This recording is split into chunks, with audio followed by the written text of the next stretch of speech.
Hey guys, welcome back to my channel, or welcome to my channel if you are new. My name is Nastasia, and today I am doing another haul, but this is a thrifted book haul. I know you guys love my book hauls and you love my thrifted stuff, so I figured I'd do both, and I found some really good books. We have like a Goodwill near us that's pretty good, and they had a few books that I liked. I think I picked up one from there. And then we have another bookstore that's super cute, and it has an entire used book section. And so that's where I got the rest of them. Almost all of them are Christian, faith-based. I think there's only a couple that aren't. But yeah, I wanted to show them to you guys. But before I do, if you end up liking this video, please give it a big thumbs up, and don't forget to subscribe to my channel so you never miss out on a video every single time I post. Alright, let's start with one that actually is not Christian, just to get out of the way. This is the one I got from Goodwill. I have been seeing so many people reading this book, and I think the reason I wanted to kind of bunch it with these other books is because I've seen a lot of people from my church reading this book. It's even displayed in my church's office, and so I think I haven't read it yet, so maybe it does have some faith-based stuff in it, but it's more of a kind of self-improvement book, but it is How to Win Friends and Influence People by Dale Carnegie, and this is the super cool vintagey, old version, which I love. I think that's so cool. Some people like things really new. I think this is nice. I'm going to there's it says 12 things this book will help you achieve. So I'm just going to go over what it says those are. Also, this is kind of business related too, but anyway. 1, get out of a mental rut, think new thoughts, acquire new visions and new ambitions. 2, make friends quickly and easily. I need that. I need more friends. 3, increase your popularity. 4, win people to your way of thinking.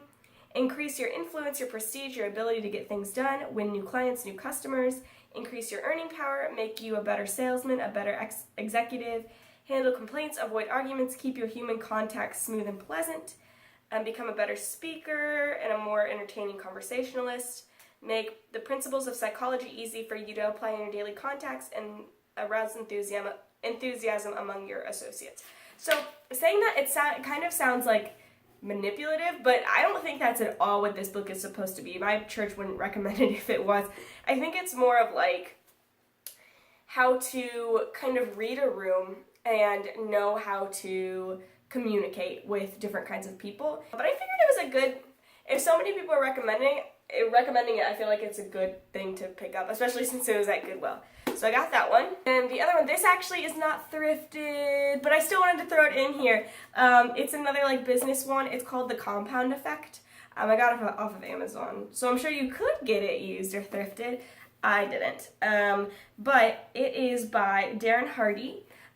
This was recommended to me through one of the podcasts that I listened to, the Life Coach School of Coaching or something. And it's all about the idea of consistency in your business. And so most of the reason I got this was because of the things I want to create in this world, and the career goals I want to have, and just motivation for, it's very business driven. It's very it just really teaches you practical steps and why they work and why the compound effect works, which is doing the same little thing every single day for a long time.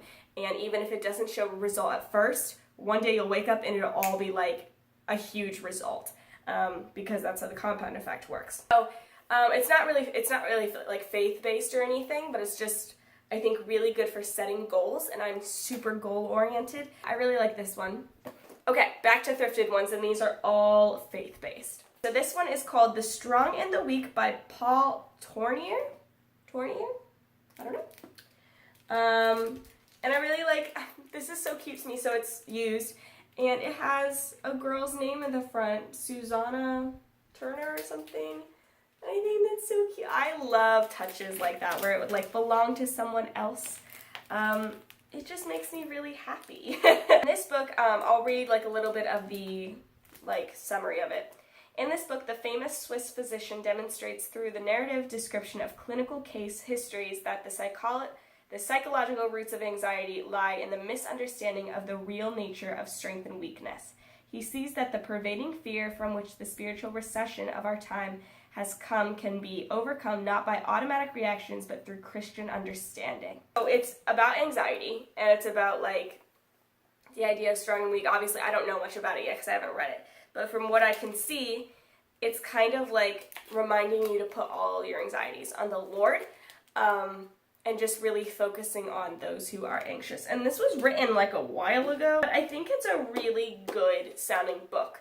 The idea of anxiety being misunderstood, and stuff like that. So I don't know if it'll be good, but if you've read it, let me know, and I can't wait to read it and see what it's all about. Next one, this is not old, this is it's maybe a little bit old, but not compared to those ones. This is Crazy Love by Francis Chan. This was also used, but it's in like perfect condition, so that's cool. It was only like $4.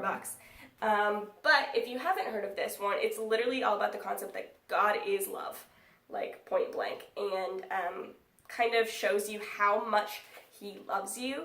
And I haven't read it yet, but I can't even tell you how many times people have recommended I read this book. I'll read a little bit of the back. It's crazy if you think about it. The God of the universe, the creator of nitrogen and pine needles, galaxies, and E minor, loves us with a radical, unconditional, self-sacrificing love. And what is our typical response? We go to church, sing songs, and try not to cuss. Whether you verbalized it yet or not, we all know something's wrong. Does something deep inside your heart long to break free from the status quo? Are you hungry for an authentic faith that addresses the problems of our world with tangible, even radical solutions? God is calling you to a passionate love relationship with himself, because the answer to religious complacency isn't working harder at a list of do's and don'ts. It's falling in love with God. And once you encounter his love, as Francis describes it, you will never be the same. Because when you're wildly in love with somebody, it changes everything. I love that. Wow, I'm even more excited to read it. I love love. Valentine's Day is my favorite day of the year, and so an entire book about God's love and having like the ultimate romance with him and him just being wildly in love with you, I can't wait. Alright, here's another one by Francis Chan, and it's also with Preston Sprinkle, which I love that name, Sprinkle. It's called Erasing Hell. And it said, what God says about eternity and the things we've made up. I'm very interested in this book. So the back says, how could a loving God send people to hell? Well, people have a chance after they die to believe in Jesus and go to heaven. That in itself is like a whoa. Like, that's the kind of book this is going to be. It's not light. It's not something you read to your little ones at night. It's about hell. It's about heaven and hell. And I'm very interested to see what their perceptions are, because I know what I believe. But I always feel like I could be wrong, and I'm okay with being wrong. So I'd like to see what they say and kind of how they back it with biblical evidence and compare it to what I believe biblically and see if it's the same or different. Very excited about this. I don't know much I don't know much about the topic of heaven and hell. I just know the things I believe. So super interested. If you've read this book or if this is something you think you would find interesting too, let me know down below, because oh my gosh, it seems fascinating to me. Okay, and the last one I picked up, this is like a little bit of a smaller haul, but this is by Max Lucado, or Lucado, I think, Max Lucado. I have another book by him called Anxious for Nothing, which I need to finish because I haven't and I need to. But it's called He Still Moves Stones, and this one seems a little bit older. It was only $2, so I was like, yeah, sure, I'll pick it up and see what it's like. And it's all about the fact that the miracles that happen in the Bible with Moses and the disciples and just all the incredible things we read about are done by the same God that exists today, that works in us today, is done by the same Holy Spirit that lives in us as believers. And what that looks like, because I think it's really easy for us to fall in the idea that, oh yeah, miraculous things used to happen, but they don't happen anymore. I personally don't believe that. I believe miracles happen every single day. Our eyes just aren't open to them. Or we don't believe in them. We don't believe that they will, or that God can, or that he does, or anything. And so I'm interested to see if I like this book or not. I think it could be a huge gem if I do, since it was only $1.99. Okay, so I hope you guys liked this little haul. Give me a comment down below of which one you think is going to be the most interesting. I think the heaven and hell one might be the most interesting to me. But honestly, I really like the business style ones too. I know those aren't completely faith-based, but they're very good for motivation for me. Yeah, I hope you guys enjoyed this video. Let me know what you thought about it, if you picked up any good books recently, and I will see you guys next time. I love you. Bye!